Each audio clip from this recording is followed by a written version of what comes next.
بھینی سہانی صبحوں میں ٹھنڈک جگر کی ہے، کلیاں کھلی دلوں کی ہوائیں کدھر کی ہے۔ السلام علیکم حضرت، میرا کوشچن یہ ہے کہ کوئی ہمارے بھائی صاحب ہیں بولے تو کافی دور کے ریلیشن سے فرینڈ ٹائپس، تو وہ جو ہے نماز میں رفع دین کرتے ہیں، اور رفع دین کرتے ہیں نماز کو مطلب رفع دین کے ساتھ پڑھتے ہیں، اور ان کے گھر والے سب صحیح سے نماز پڑھتے ہیں، مطلب جس طرح سے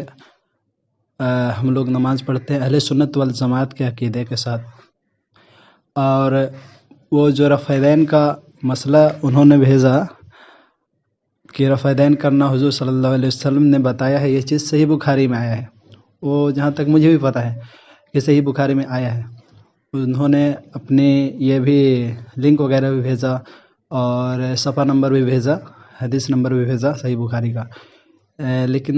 مجھے جہاں تک معلوم کہ صحیح بخاری میں تو رفع دین کرنا بتایا گیا ہے، لیکن اسی چیز کو صحیح مسلم میں روایت کرتے ہوئے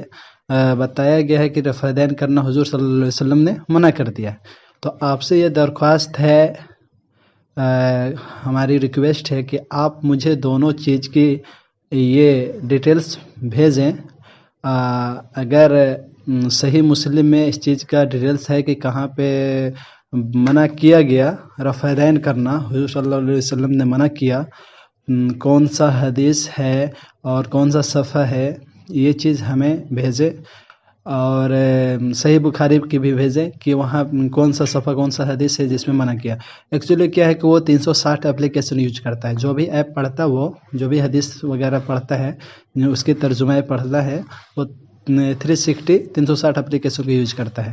اس سے باہر سے نہیں پڑھتا۔ میں نے اس کو بولا کہ 360 اپلیکیشن ہی غلط ہے، اس کو نہیں پڑھنا ہے، تو وہ بولا کہ ایسا کچھ نہیں ہے، میں اس طرح کا آپ کا بات نہیں مانوں گا، اگر آپ صحیح بول رہے ہیں تو ہماری ہدایت ہو جائے گی، ہم رفع دین کرنا چھوڑ دیں گے نماز میں، مگر مجھے حوالہ چاہیے حدیث سے، صحیح مسلم صحیح بخاری سے، کہ کس حدیث میں منع کیا گیا ہے۔ تو یہ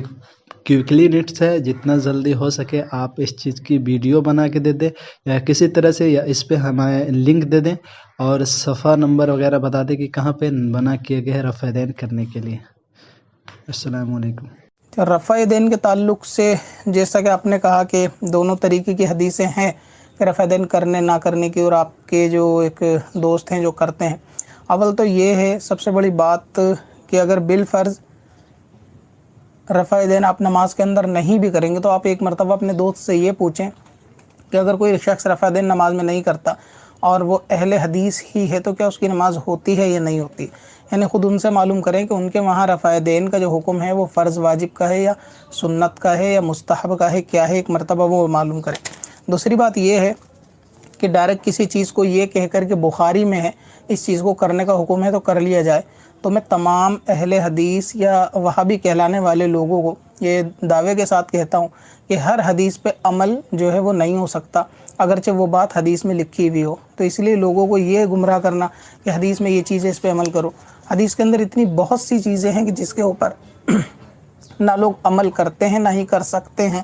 تو یہ بات کہنا کہ بس حدیث میں آ گیا تو اس کے لیے عمل کرنا ضروری ہے، تو حدیث میں جو ہیں وہ دونوں طریقے کی باتیں ہیں، رفع دین کرنے نہ کرنے دونوں کے تعلق سے، اور رفع دین کرنے کی روایتوں کے بعد ہی رفع دین نہ کرنے کی روایتیں لکھی ہوتی ہیں،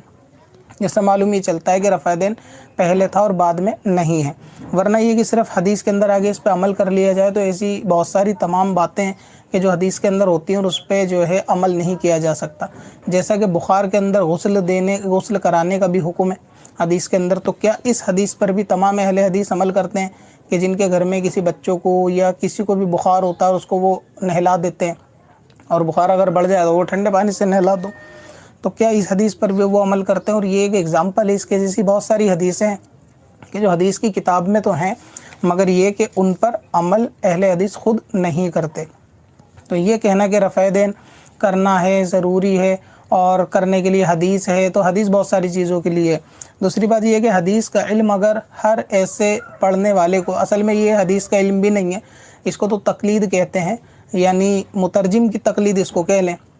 क्योंकि जो लोग आपको ये हदीस दिखा रहे होते हैं वो खुद असल बुखारी से तो कम पढ़े हुए होते हैं, लेकिन तर्जुमा ज़्यादा पढ़े हुए होते हैं। अब उसमें तर्जुमे में ट्रांसलेटर ने जैसा तर्जुमा करा अरबी का, वही तर्जुमा उसको सच मान रहे होते हैं। तो हकीकत में ये मुतरजिम की जो है वो तकलीद है, यानी जिसने तर्जुमा करा उसकी तकलीद कर रहे हैं, उसी की बात को सच मान रहे हैं। ये हकीकत तो है नहीं। इसकी डिटेल तकलीद की वीडियो में मैं बता भी चुका हूँ, आप उसके अंदर सुन लें। तो ये कि हदीस के अंदर खोल के डायरेक्ट ये दिखाना कि हदीस की किताब के अंदर मौजूद है, हुजूर ने कहा है, तो ऐसे ना करने वाली भी मौजूद है। दूसरी बात ये है कि हुजूर अलैहि सलाम ने फरमाया कि मेरी कौम जो है उम्मत गुमराही पर जमा नहीं हो सकती। तो आप ख़ुद बात ये देखेंगे कि गुमराही पर जमा ना होने से क्या मुराद है। उम्मत के 90% से ज़्यादा लोग रफ़ादीन नहीं करते, यानी जो हनफी मज़हब है वो उनमें अक्सरियत इस्लाम में हनफियों ही की है, अक्सरियत यानी 80-90% से ज़्यादा लोग जो है वो हनफी हैं जो रफ़ादीन नहीं करते। तो अगर ये रफ़ादीन ना करना गुमराही है तो ये हदीस झूठी हो जाएगी कि उम्मत गुमराही पे जमा हो गई, यानी सब ने गुमराही के ऊपर आकर इत्तिफाक कर लिया। दूसरा ये कि हुजूर अलैहि सलाम ने बड़ी जमात के साथ रहने का हुक्म दिया कि जो इनसे हटा वो जहन्नम के अंदर जाने की उसकी बशारत दी। अब बड़ी जमात से क्या मुराद है, आप देख लें अपने चारों तरफ, आपको मुश्किल से यार 1000 आदमी में ही कोई अहले हदीस एक मिले, यानी 1000 पे एक भी नहीं होगा। तो मुश्किल से अगर 2-3% लोग हैं तो क्या ये बड़ी जमात कहलाएंगे? या 80-90% जो हनफी उल मज़हब मानने वाले हैं, इमाम आज़म के मानने वाले हैं, वो बड़ी जमात है। तो जो बड़ी जमात से निकला वो गुमराही की तरफ गया। तो ये भी इस बात की दलील है कि आपको उनके साथ रहना चाहिए, यानी बड़ी जमात के साथ। दूसरी बात ये है जो सबसे इम्पोर्टेंट है, क्योंकि हदीस उलमा ने बयान कर दी है, लेकिन समझाने के लिए मैं अर्ज़ कर रहा हूँ कि अगर बिलफ़र्ज़ रफ़ादीन नहीं होता, रफ़ादीन नमाज या रफ़ादीन के बग़ैर नमाज नहीं होती, तो आज से हज़ारों साल पहले जितने औलिया अल्लाह गुज़रे हैं वो तमाम रफ़ादीन जो नहीं करते थे तो वो गलत नमाज़ पढ़ के अल्लाह ताला के वली कैसे बन गए। हालांकि अहले यानी अक़ीदतमंदों के लिए, अहले सुन्नत के लिए तो इतनी दलील काफ़ी है कि उनके तमाम बुज़ुर्ग जो गुज़रे हैं, जितने अल्लाह ताला के वली गुज़रे हैं, वो सारे उनमें से अक्सरियत 99% ऐसे थे कि जो रफ़ादीन नहीं करते थे। वो शाफ़ई हों तो एक अलग बात है, लेकिन जो हनफी मज़हब के हैं वो सारे रफ़ादीन नहीं करते थे। तो इतने बड़े बड़े मुहद्दिस मुफस्सिरीन गुज़रे हैं, इस्लाम के इतने बड़े बड़े आलिम दीन गुज़रे हैं, वो सब रफ़ादीन नहीं करते थे। तो क्या ये आपका दोस्त जो अभी गूगल की मदद लेकर अभी पैदा हुआ और उसको रफ़ादीन की हदीस मिल गई, तो क्या ये हदीस जिन्होंने लिखी है उनको नहीं मिल रही थी? यानी जिन्होंने किताबें लिखकर हम तक पहुँचाई उनको नहीं मिली, और उनकी किताब पढ़कर ये बंदा बोलता है कि जी ये रफ़ादीन देखो करना ज़रूरी है। तो ये भी सोचने वाली बात है कि इतने आलिम दीन गुज़रे 1000 साल में, अगर वो रफ़ादीन नहीं करते थे तो इसका मतलब हमसे ज़्यादा उनको समझती कि रफ़ादीन ज़रूरी था या नहीं था। अगर बिलफ़र्ज़ रफ़ादीन फ़र्ज़ होता तो तमाम लोग रफ़ादीन कर रहे होते ना, जिस तरह तमाम लोग रुकू कर रहे हैं नमाज के अंदर, तमाम लोग सजदे कर रहे हैं नमाज के अंदर। तो क्योंकि ये ज़रूरी है इसलिए कर रहे हैं, सबका इस पर इत्तिफ़ाक़ है। तो रफ़ादीन का ना करना ये तो अभी यानी गूगल की तकलीद करके जो लोग निकले हैं तो उनको रफ़ादीन का जो है ना ज़्यादा अभी कीड़ा काटा हुआ है कि वो लोगों को रफ़ादीन के बारे में वर्गलाते हैं। बेहतर ये है कि बड़ी जमात से जुदा ना हो, कि जैसा आपने देखा तमाम पिछले यानी अपनी उम्मत के पिछले उलमाओं को, मुफस्सिरीन मुहद्दिसीन को, कि उन्होंने जो है रफ़ादीन नहीं किया, और उसके पीछे वही इमाम आज़म अबू हनीफ़ा की दलील है। दूसरी बात सबसे अहम यह है कि जिस बुखारी को लेकर चिल्लाते हैं, आप इनसे एक बार सवाल करें कि जब बुखारी लिखी नहीं गई थी तो क्या इस्लाम था या नहीं था? यानी बुखारी तो हुज़ूर अलैहि सलाम के बहुत ज़माने, बल्कि इमाम आज़म के भी बहुत बाद में लिखी गई है। तो इमाम बुखारी ने जब तक बुखारी लिखी नहीं थी उस वक्त लोग क्या करते थे नमाज में? ये तो बुखारी लिखने के बाद आपने रफ़ादीन का मामला करा ना। रफ़ादीन उससे पहले के लोगों ने क्या करा? क्या उस वक्त भी इस्लाम था या इस्लाम बुखारी पर है? और वैसे भी पूरा मज़हब इस्लाम जो है ना सिर्फ़ किताब बुखारी के ऊपर टिका हुआ नहीं है कि हर चीज़ वो बुखारी में हो तो ज़रूरी है, बुखारी में नहीं हो तो उसका रद्द, ऐसा नहीं है। यानी इस्लाम सिर्फ बुखारी पे नहीं है, बुखारी के दाएं बाएं आगे पीछे और ऊपर नीचे भी बहुत सी चीज़ें हदीसों की किताब बुखारी के अलावा भी है। और जब इमाम बुखारी ने किताब नहीं लिखी थी रहमतुल्लाह ताला अलैह, तो उस वक्त भी इस्लाम था, उस वक्त भी लोग इस्लाम के मानने वाले और अमल करने वाले थे, नमाज़ें उस वक्त भी पढ़ी जा रही थी।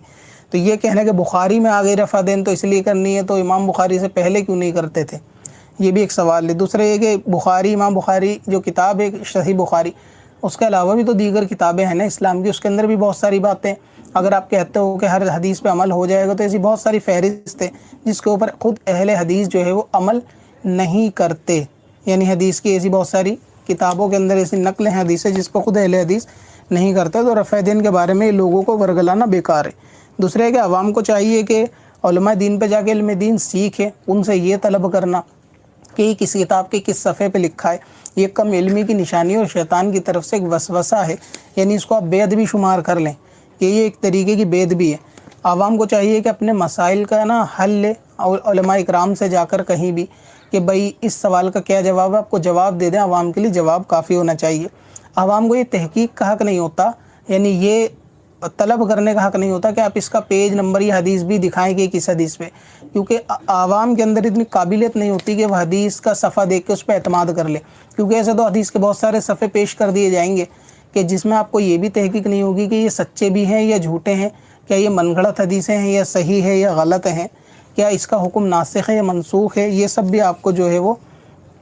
मालूम नहीं चल पाएगा। तो इसलिए ये बातें फिजूल की हैं कि सफ़ा नंबर या पेज नंबर दिखाई जाए। जवाब आपको तलब करना चाहिए। जवाब ये है कि रफ़ा यदैन नमाज में नहीं करना चाहिए, जैसा आपने अपने तमाम बुज़ुर्गों को देखा, आज तक तमाम औलिया अल्लाह की सीरतों में देखा या पढ़ा या उलमाए दीन से सुना कि रफ़ा यदैन के बग़ैर नमाज हो जाती है। क्योंकि आप हनफी मज़हब है, अक्सरियत भी इस्लाम में इसके, तो आपको बग़ैर रफ़ा यदैन जैसे आपने नमाज़ पढ़ने के तरीके देखते हैं वैसा ही करें। अब 1400 साल के बाद आकर नमाज का जो नया तरीका निकाला गया है उस तरीके पर अमल ना करें। और बड़ी जमात वही है, यानी अहले सुन्नत। कदम पे के हर दम जा